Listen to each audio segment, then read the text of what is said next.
નમસ્કાર મિત્રો, સ્વાગત છે તમારું ગુજરાત દર્પણમાં। હાલ સૌરાષ્ટ્ર ગુજરાતમાં માવઠાનો માહોલ જામ્યો છે, ત્યારે આગામી કેટલા દિવસો સુધી માવઠું જોવા મળશે સૌરાષ્ટ્ર ગુજરાતમાં તેની વાત કરતા પહેલાં જો અમારી ચેનલ પર ન હોય તો ચેનલ સબસ્ક્રાઈબ કરી વિડીયો લાઈક તથા શેર કરી દેજો મિત્રો।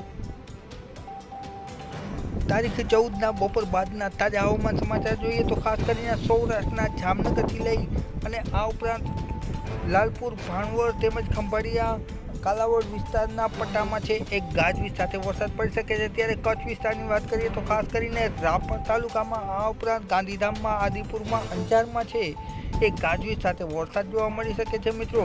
ત્યારબાદ ઉત્તર ગુજરાતની વાત કરીએ તો થરાદ, પાટણ, પાલનપુર, રાધનપુર વિસ્તારોમાં, આ ઉપરાંત જોઈએ તો અમદાવાદથી પશ્ચિમના વિસ્તારોમાં તેમજ નડિયાદમાં, વડોદરામાં, ભરૂચમાં, ત્યારબાદ વાત કરીએ સૌરાષ્ટ્રના વિસ્તારોની તો ભાવનગરમાં તેમજ અમરેલીમાં, આ ઉપરાંત જૂનાગઢના ગીર વિસ્તારમાં તેમજ વિસાવદર, તુલસીશ્યામ વિસ્તારોમાં અને સાથે સાથે પશ્ચિમ સૌરાષ્ટ્રમાં તેમજ મોરબી અને સુરેન્દ્રનગરમાં પણ તારીખ 14ના રોજ ગાજવીજ સાથે અને ભારે પવન સાથે વરસાદ વરસી શકે છે। જેવી રીતે 13 તારીખના રોજ ઘણા વિસ્તારોમાં કરા સાથે વરસાદ પડ્યો તેવો જ વરસાદ છે એ 14 તારીખના રોજ પણ જોવા મળશે મિત્રો।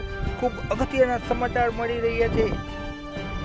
ત્યારબાદ મિત્રો વાત કરીએ તારીખ 15ની તો 15 તારીખના રોજ ખાસ કરીને રાજકોટ, ગોંડલ, જસદણ, આ ઉપરાંત ભાવનગરથી પશ્ચિમના વિસ્તારોમાં, સાથે સાથે વાત કરીએ તો ભણગોરના વિસ્તારોમાં, આ ઉપરાંત ખંભાળિયા વિસ્તારોમાં, લાલપુર વિસ્તારોમાં, સાથે સાથે મોરબી, સુરેન્દ્રનગર, ત્યારબાદ વાત કરીએ તો કે ચોટીલા વિસ્તારોમાં, આ ઉપરાંત સાયલા વિસ્તારોમાં, બોટાદમાં, જસદણમાં, રાજકોટમાં અને કચ્છના ગાંધીધામની વિસ્તારોમાં તેમજ ભુજમાં, અંજારમાં, ભચાઉમાં અને સાથે સાથે રણ વિસ્તારમાં પણ ગાજવીજ સાથે છૂટાછવાયા વિસ્તારમાં વરસાદ પડી શકે છે મિત્રો।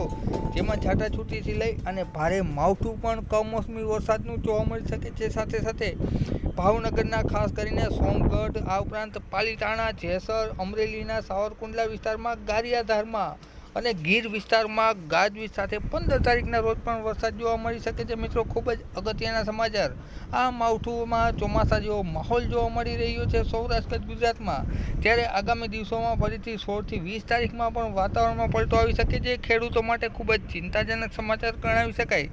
આ બાબતે અમે સંપૂર્ણ માહિતી આપની સમક્ષ રજૂ કરતા રહીશું, માટે અમારી ચેનલ સાથે જોડાયેલા રહેજો મિત્રો। આ માવઠાની પળે પળની ખબર અમે આપતા રહીશું। વિડીયો જોવા બદલ ખૂબ ખૂબ આભાર।